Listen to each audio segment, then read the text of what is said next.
Centuries ago, master archers were able to perform incredible feats of archery.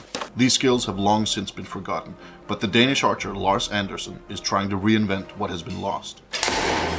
He uses forgotten historical methods and holds all his arrows in the same hand he shoots with. Once, this technique was widespread, and Assyrian artwork shows that the method is at least 5,000 years old. Arab Archery, the most extensive historical book ever made about archery, states, "This is the best type of shooting, and there's nothing beyond it in power or accuracy." Using this technique, Lars has set several speed shooting records, and shoots more than twice as fast as his closest competitors. And being able to shoot fast is just one of the benefits of the method. But the big question is, why has it been forgotten today? About 10 years ago, Lars started using a bow. The arrows he carried in a quiver on his back. Surprisingly, the quiver turned out to be useless when it came to moving fast. The back quiver is a Hollywood myth and was not common in the past, but it is still spread all over the world. Why? Because modern archers do not move. They stand still, firing at a target board, something that was unknown in the past. These archers also started placing the arrow on the left side of the bow, just as archers do in movies. This is probably due to the fact that aiming at a stationary two-dimensional target makes you aim with one eye instead of two. This one-eyed aiming also led to bows with front sights and other technical gadgets, but that's another story. However, placing the arrow left around the bow is not good while you're in motion. By placing the arrow on the left side, your hand is on the wrong side of the string, so you need several movements before you can actually shoot.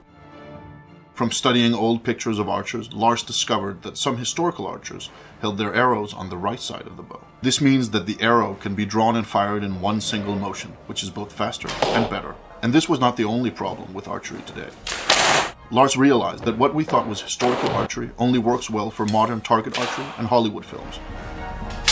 If he wanted to learn to shoot like the master archers of old, he would have to unlearn what he had learned and start reading historical manuscripts instead.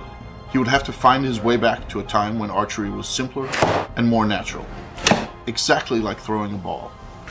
In essence, making archery as simple as possible. It is harder to learn how to shoot this way, but it gives more options, and ultimately, it's also more fun.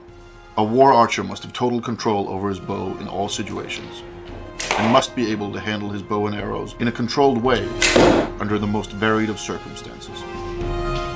The old manuscripts told Lars that master archers could shoot the bow with both hands and still hit the target, so he began practicing. It is also described that an archer in motion must be able to hit a blade so that the arrow splits in two parts, like this. Archers could also pick up enemy arrows and shoot them back, or grab arrows while on the move and fire them rapidly.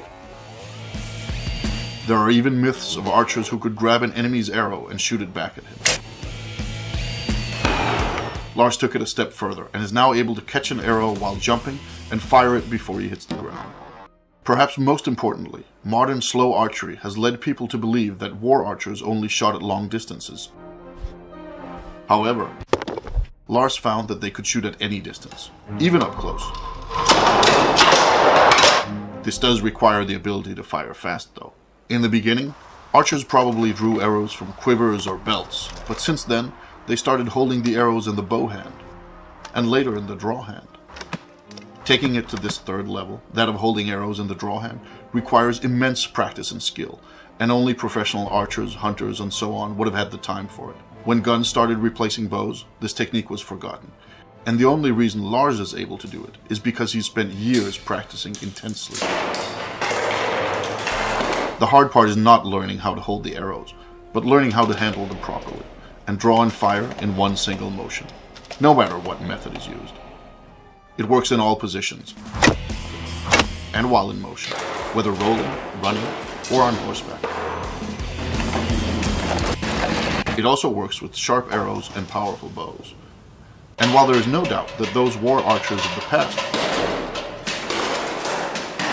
were stronger and more fit than Lars is, his arrows still penetrate chainmail armor and the heavy gambazon worn beneath it. It is difficult to compare actual striking power, though. Modern archers use only one hand, but in the past, some archers allegedly used both hands to give the arrow more power.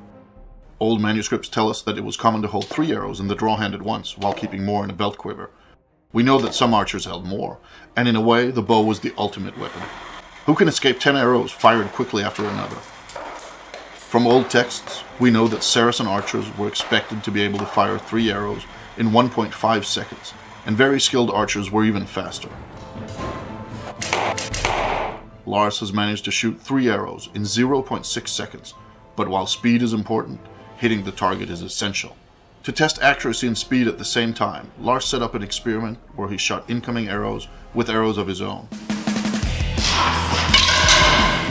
But he took it one step further. In the 1938 movie, The Adventures of Robin Hood, Robin Hood splits an arrow down the middle. Some consider this the ultimate archery trick. They're wrong. The ultimate archery trick is splitting an incoming arrow in 2 with one of your own. We do not recommend you trying this at home. Thank you for watching.